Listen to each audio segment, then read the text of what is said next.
Ya, pemirsa, Menteri Keuangan Sri Mulyani Indrawati melaporkan defisit anggaran pendapatan dan belanja negara sampai dengan akhir kuartal 1 2025 sebesar 104,2 triliun rupiah atau setara 0,43% dari produk domestik bruto. Realisasi defisit APBN tersebut telah mencapai 16,2% dari target tahun ini. Menteri Keuangan Sri Mulyani Indrawati dalam konferensi pers APBN kita Maret 2025 pada 30 April 2025 mengumumkan realisasi anggaran pendapatan dan belanja negara per kuartal 1 2025. Sri Mulyani melaporkan sampai akhir Maret 2025 APBN mengalami defisit sebesar 104 triliun rupiah atau setara 0,43% dari produk domestik bruto. Sri Mulyani mengatakan defisit tersebut bukan hal yang menimbulkan kekhawatiran karena masih sesuai desain, di mana defisit 104,2 triliun rupiah tersebut setara 16,2% dari target tahun ini. Defisit akhir Maret 31 Maret adalah 104,2 triliun. Sekali lagi, saya ulang, APBN 2025 dirancang dengan defisit 616,2 triliun. Ini yang sudah disepakati dengan DPR dan menjadi undang-undang. Jadi defisit 104,2 triliun itu artinya 16,9% dari target defisit tahun ini. Seperti diketahui, defisit APBN tahun ini ditargetkan sebesar 616,2 triliun rupiah atau setara 2,53% terhadap PDB. Dari target tersebut, pemerintah menargetkan belanja negara sebesar 3.621,3 triliun rupiah dan pendapatan negara 3.005,1 triliun rupiah. Sehingga selisih kekurangan anggaran sebesar 616,3 triliun rupiah. Dari Jakarta, tim liputan, HIDEX Channel. Ya, pemirsa, berikutnya kita cermati bagaimana pergerakan dari defisit APBN kita begitu ya. Seperti yang bisa Anda saksikan di layar televisi Anda dari tahun 2018 sampai dengan proyeksi di tahun 2025 ini. Baik, memang kita tahu di tahun 2020 ada pandemi, defisit APBN membengkak sampai dengan 6,14%. Kemudian cenderung turun begitu ya di tahun-tahun berikutnya sampai dengan di tahun 2023 1,65%. Kemudian di tahun 2024 naik lagi menjadi 2,29% dan proyeksi tahun 2025 ini 2,53%. Itu dia bagaimana dengan tren ataupun pergerakan dari defisit APBN kita begitu. Baik pemirsa, untuk membahas tema kita kali ini, menjaga konsistensi target defisit APBN di tahun 2025, kita sudah tersambung melalui Zoom bersama dengan Profesor Telisa Aulia Valianti, Ekonom Fakultas Ekonomi dan Bisnis Universitas Indonesia. Halo Prof. Telisa, apa kabar? Ya, baik, terima kasih. Baik, terima kasih juga atas waktu yang disempatkan. Kemudian sudah bergabung juga ada Pak Danang Girindra Wardana, Dewan Pakar Asosiasi Pengusaha Indonesia Apindo. Halo Pak Danang, apa kabar Pak? Ya, halo Pak Danang. Ya, sepertinya masih di mute Pak. Maaf, Pak Guru. Baik, Siap, Mas. Terima kasih mengundang kita dan Ibu Prof. Talia. Baik, terima kasih juga atas waktu yang disempatkan. Dan sebelum membahas lebih jauh, Prof, bagaimana secara umum Anda menilai begitu terkait dengan kinerja APBN sampai dengan akhir kuartal 1 2025 terkait dengan defisit APBN? Silakan. Ya, jadi sebetulnya kan kalau kita lihat secara angka, kita masih di bawah undang-undang yang maksimum ya. Threshold defisit itu kan 3% dari PDB. Memang kita ada kenaikan, tadi Mas Pras sudah menyampaikan grafiknya. Jadi ada kenaikan, tapi sebetulnya bagus atau tidaknya tergantung kita menggunakan defisit itu untuk apa.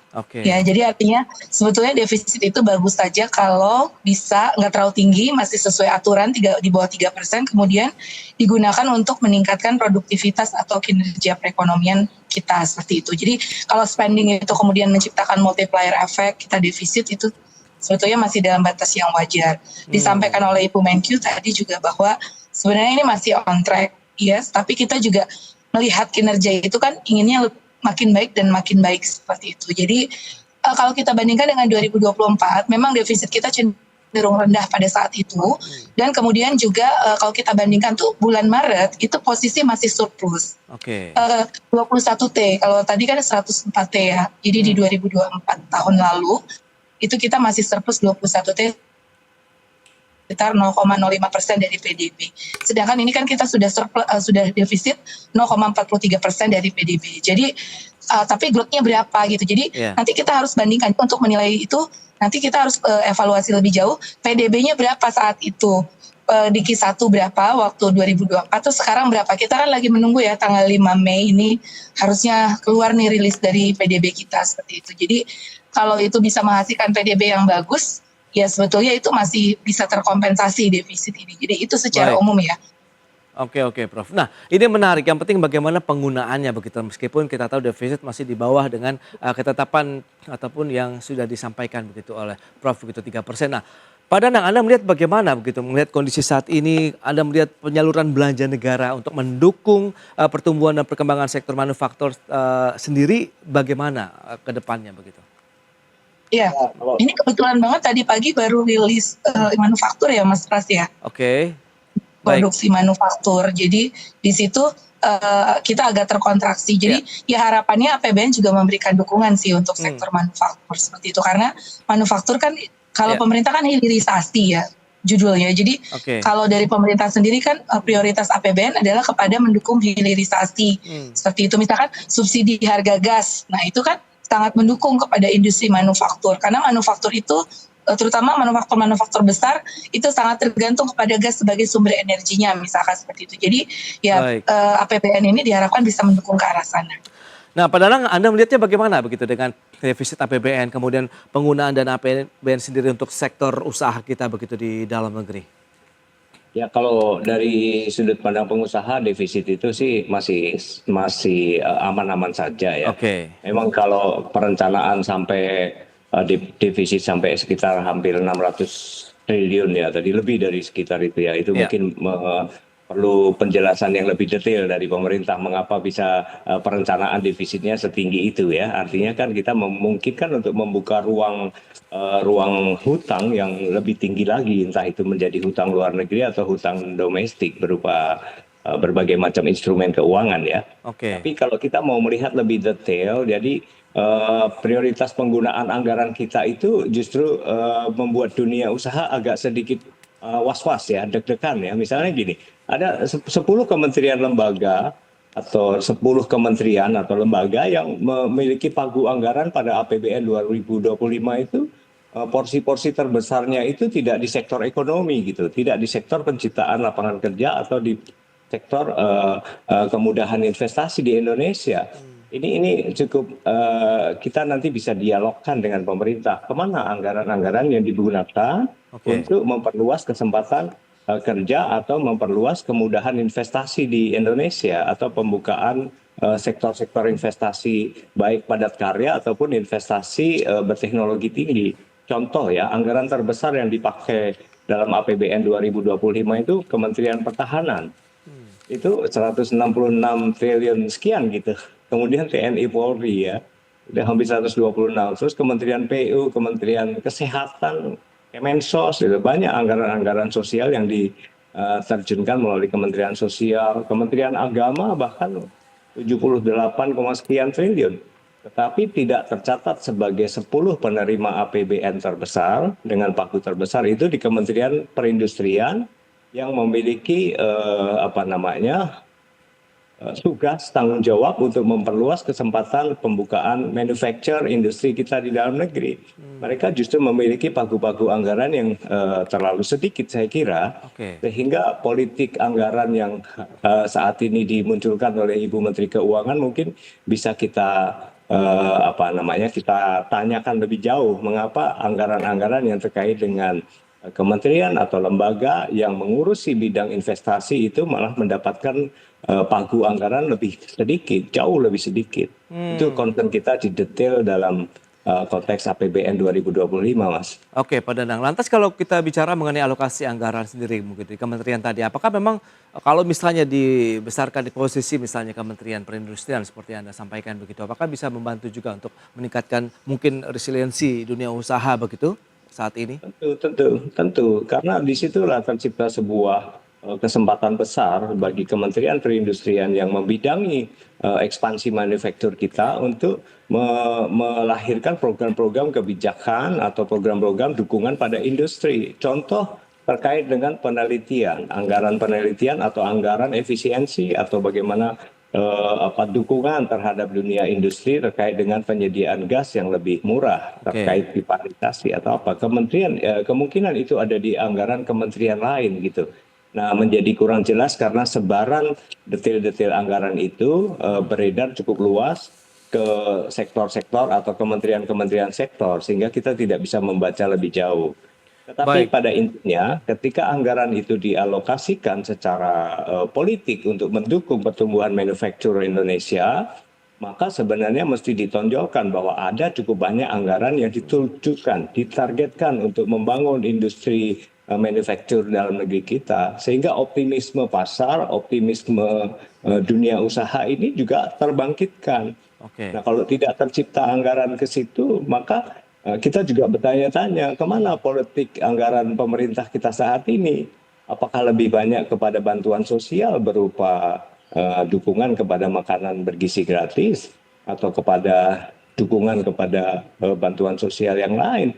Nah, konteksnya inilah yang mesti menjadi salah satu stimulan setidaknya sebuah semangat baru untuk memperbaiki kondisi iklim investasi kita. Ya, Pak Danang. Nah, Prof. Tilisa, lantas bagaimana tadi dari sisi penggunaan anggaran APBN juga begitu yang nampaknya masih dipertanyakan oleh pelaku usaha begitu. Bagaimana tepat sasarannya begitu anggaran-anggaran yang digunakan untuk bisa meningkatkan lagi kinerja industri di dalam negeri, manufaktur dan lain-lain. Kemudian Anda melihat dengan adanya APBN yang sudah memang masih di bawah target begitu, tapi apakah penggunaan ataupun alokasinya masih bisa direalokasikan misalnya, Prof. Tilisa?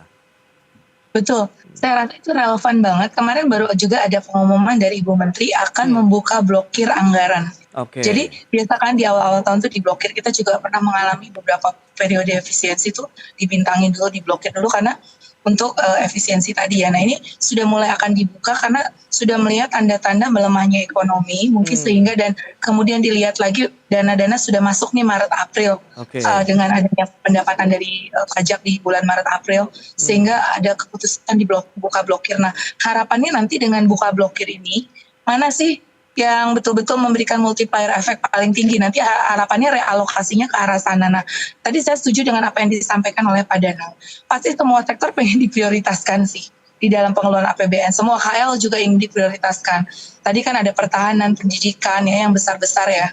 Terus kemudian sektor perindustrian sendiri sebagai yang akan digadang-gadang untuk hilirisasi transformasi Indonesia memang masih kecil pagu anggarannya. Karena kami juga pernah melakukan penelitian perbandingan anggaran negara-negara terhadap perindustrian ya. Jadi dukungan negara-negara industri hebat seperti Korea, Vietnam, kemudian juga Malaysia itu mereka sangat besar sekali untuk dari sisi anggaran Kementerian Industrinya gitu misalkan. Nah, tapi kan karena pemerintah ini sekarang punya program-program prioritas lain ya. Selain manufaktur itu sendiri ataupun pariwisata nih. Ini banyak yang mengeluhkan pariwisata kurang diperhatikan karena apa? Perjalanan-perjalanan dinas KL kan yang sangat dihemat dan dipangkas, itu kan kebanyakan berkaitan dengan sektor pariwisata. Nah, sektor pariwisata menjerit itu kurang didukung seperti itu. Tapi kemudian pemerintah bilang selama ini kan kita sudah banyak, itu harusnya pariwisata bisa lebih mandiri dan seterusnya. Jadi memang selalu ada perdebatan mengenai mana sektor yang harus diprioritaskan. Jadi kita harus benar-benar punya data dan riset sih. Mana sih sektor-sektor satu yang menciptakan multiplier efek, yang menyerap lapangan kerja, ya, yang berkontribusi juga pada pendapatan negara. Nah, itu semua tentunya diprioritaskan. Tapi kan ada yang lebih priority dibandingkan dengan yang lain. Terutama tadi yang memberikan multiplier efek yang besar dan kemudian bisa menyerap lapangan kerja. Jadi memang sebetulnya menurut saya bukan sesuatu kita yang ini ya, yang di tengah kondisi apalagi tekanan eksternal, tarif dan sebagainya ini pertumbuhan melambat dan seterusnya di depan kita ancaman ya indikator-indikator ekonomi yang mulai melemah ini kita harus rekalibrasi lagi program-program pemerintah. Memang pemerintah sudah punya janji-janji tapi menurut saya coba kita evaluasi lagi deh sejauh ini dari ini mumpung triwulan 1 nih program-program yang diprioritaskan yaitu bahkan tanpa mengurangi rasa hormat ya terhadap program-program tersebut tentu sangat baik dengan maksud yang baik, cuma implementasinya seperti apa. Nah, apakah itu juga sudah memberikan multiplier efek gitu loh. Kan masih ada waktu untuk realokasi. Artinya makan tetap berjalan. Tetap maksudnya apakah sebesar itu misalkan. Itu kan memang janji presiden ya di awal sebagai kampanye. Program makan bergizi gratis itu sekian. Cuma sekian ini sudah berapa nih yang alokasi. Karena Mas, likuiditas APBN itu sangat berpengaruh banget. Jadi kenapa sekarang perbankan likuiditasnya mulai berkurang? Masyarakat tuh bilang ini likuiditas nih kering. Di masyarakat bawah tuh semua bilang seperti itu sampai di daerah-daerah. Coba lihat kemarin belanja dari belanja Ramadan dan Lebaran kemarin tuh jauh di bawah tahun-tahun sebelumnya. Padahal biasanya Ramadan orang saving, orang ada uncertainty, ketidakpastian, likuiditas kering gitu. Nah, program-program yang ada yang dijanjikan termasuk 3 juta rumah dan lain sebagainya sejauh ini seberapa memberikan likuiditas. Nah mungkin itu ada bottleneck di mana, mungkin sudah ada dari pemerintahnya besar anggarannya, tapi di lapangan kita tahu ada beberapa yang masih mengeluh belum mendapatkan dana-dana. Nah jadi menurut saya selain realokasinya, likuiditasnya dan pastikan itu nyampe gitu dengan sistemnya. Ada bottleneck di mana, kenapa kok dari negara sudah spendingnya kan sudah tinggi itu kemarin growth-nya tinggi dibandingkan Februari itu jauh sekali. Nah, tapi kemana di masyarakat nih larinya kemana gitu loh ditelusuri. Nah itu harapannya sampai level implementasi itu dicek gitu loh. Betul. Ini menarik. Nanti kita akan cermati lagi dan lebih bahas lebih lanjut begitu di segmen berikutnya, Prof. Kita akan jeda dulu sebentar ya, Pak Danang, dan pemirsa kami akan segera kembali sesaat lagi.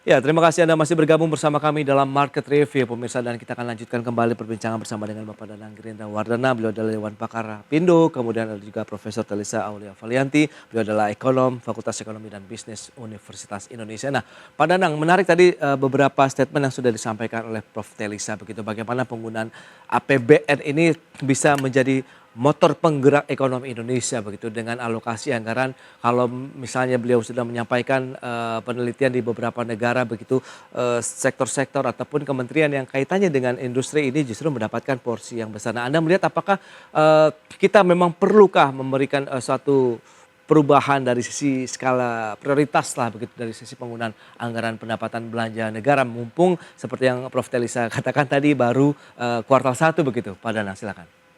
Ya, tentu saja politik anggaran itu bisa dirubah sesuai dengan visi dan misi pemerintahan kita mau arahin kemana, kan begitu. Dan perubahan itu kan ada mekanismenya dan DPR perlu menyetujui. Tetapi konteks pentingnya adalah dari strategi anggaran yang sudah disampaikan oleh Kementerian Keuangan ini menunjukkan bahwa menurut kami ya, menunjukkan bahwa keperpihakan politik anggaran pada pengembangan industri dalam negeri belum muncul di dalam konteks ini. Sehingga kalau kita membandingkan dengan negara-negara lain memiliki anggaran yang jauh lebih besar secara persentase terhadap atensi di Kementerian Perindustrian gitu. Sementara di Indonesia masih sangat sedikit. Nah, ini harus menjadi atensi besar karena tujuan kita saat ini adalah menciptakan lapangan kerja sebanyak-banyaknya, meningkatkan daya beli masyarakat setinggi-tinggi mungkin, dan dua urusan itu adalah bisa dilakukan apabila tercipta iklim investasi atau pengembangan industri manufaktur secara masif gitu. Jadi orientasi pada kesejahteraan masyarakat itu bisa didukung oleh terciptanya industri manufaktur yang masif. Nah, untuk menciptakan industri manufaktur yang masif itu diperlukan strategi anggaran, politik anggaran pemerintah yang berpihak ke sana. Jadi kadang-kadang kita memiliki kekeliruan yang cukup fatal, kita memprioritaskan pada masalah bansos-bansos atau perlindungan sosial tanpa mengupayakan penciptaan lapangan kerja secara masif. Nah, ini berbahaya sekali, maka kemudian kita perlu mendialogkan ya, berkonsultasi lagi dengan pemerintah untuk lebih bisa menajamkan akurasi APBN kita pada sektor industri manufaktur. Tapi kalau kita lihat, Mas Pras, yang cukup penting adalah alokasi anggaran ke daerah. Dari alokasi anggaran ke daerah itu adalah pemicu pertumbuhan ekonomi secara langsung loh. Itu bagian dari pertumbuhan ekonomi. Sehingga kontribusi anggaran daerah untuk pelayanan publik di sektor investasi itu akan menjadi bagian penting untuk menumbuhkan, menstimulasi dunia industri tumbuh di daerah-daerah tersebut. Nah menarik. Lantas kalau misalnya kita bicara mengenai investasi begitu ya Prof. Telisa, Anda melihat kan Di kuartal 1 sudah disampaikan juga begitu oleh pemerintah bahwa naik sekitar 2,7% dari kuartal ke kuartal, kemudian secara year-on-year-nya atau tahunan juga mengalami kenaikan sekitar 15,9% begitu. Di kuartal 1 2025 tercatat 465,2 triliun begitu. Nah, Anda melihat apakah ini sudah berdampak secara langsung begitu dengan industri di Indonesia, kemudian penciptaan lapangan kerja yang sempat disinggung oleh Pak Danang tadi, Prof. Elisa? Ya, cukup mengapresiasi juga ya di tengah tekanan-tekanan yang ada, performance investasi kita bisa kita pertahankan positif, tumbuh. Meskipun memang dibandingkan dengan sebelumnya itu memang kan kadang-kadang di tahun-tahun lalu tuh kita bisa sampai mencatatkan 20% pertumbuhannya. Ini kan sekitar 15 tadi, tapi masih positif seperti itu. Nah, itu tentunya yang perlu kita apresiasi. Namun kualitas dari investasinya juga mungkin kita perlu lihat. Jadi bukan cuma kuantitas, terutama dari serapan tenaga kerjanya. Jadi investasi itu kan juga bagaimana jumlah tenaga kerja yang terserap dari investasi itu. Memang belakangan ini investasi yang masuk ke Indonesia itu lebih banyak capital intensif seperti tren di global. Kalau kita baca report dari UNCTAD terkait dengan pola dari FDI global itu memang trennya lebih banyak yang capital intensif gitu. Jadi itu tantangannya sih. Jadi secara performance investasi di atas kertas nilai kita meningkat terus, tetapi bagaimana sumbangan investasi itu pada pertumbuhan ekonomi kita, sekali lagi multiplier efeknya dan juga penyerapan lapangan kerjanya. Nah, jadi kita ini investasi itu jangan lupa harus kita kembalikan ya. Kalau kita bicara neraca pembayaran, itu ada yang disebut sebagai neraca primary income.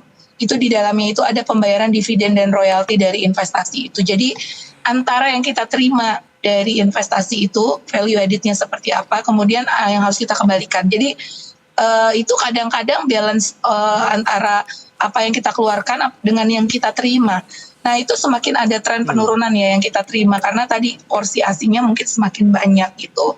Karena kita harus membayar dividen dan royalti kepada pihak asing yang sudah berinvestasi, sedangkan tadi misalkan serapan lapangan kerjanya kan semakin berkurang ya, karena memang trennya lebih ke capital intensif dan juga tadi ada tenaga kerja yang tidak tersedia di Indonesia sehingga mereka akhirnya mengimpor tenaga kerja asing gitu. Jadi ya akhirnya kan kalau tenaga kerja asing yang nikmatin investasi itu bukan di kita, tempatnya di kita, sumber daya alamnya dari kita, tapi nilai terbesarnya ya lebih banyak diambil gitu, terutama nanti di dalam sumber daya alam ya. Makanya kan pemerintah ini belakangan kan merubah tuh skema royalti dan sebagainya karena dianggap kita porsinya masih terlalu kecil gitu. Jadi memang itu yang harus kita review. Itu dampak positif dari investasi dan kualitas investasinya itu juga yang harus jadi perhatian. Jadi bukan hanya nilai nominal dari investasi itu sendiri. Ya, itu dia yang penting bagaimana kita mengalokasikan anggaran APBN itu tepat sasaran, kemudian bagaimana juga menciptakan iklim investasi yang bisa mendorong lagi dunia industri dalam negeri disertai mungkin dengan insentif-insentif tambahan begitu sehingga benar-benar bisa dirasakan manfaatnya langsung oleh masyarakat dengan adanya penciptaan lapangan kerja yang semakin banyak dan semakin luas di wilayah Indonesia. Baik Prof. Elisa, Pak Danang, ini sayang sekali waktu terbatas. Terima kasih banyak atas insight, informasi dan update yang sudah diberikan kepada pemirsa pada hari ini. Selamat melanjutkan aktivitas Anda kembali. Salam sehat, sampai berjumpa kembali. Prof. Elisa, Pak Danang, terima kasih. Salam sehat, terima kasih Mas Pras. Ya, pemirsa, 1 jam sudah saya menemani Anda dalam market review dan perbaharui terus informasi Anda hanya di IDX Channel, your trustworthy and comprehensive investment reference. Karena urusan masa depan harus terdepan, aku investor saham. Saya Prasetyo Wibowo beserta seluruh kerabat kerja yang bertugas pamit undur diri. Terima kasih, sampai jumpa.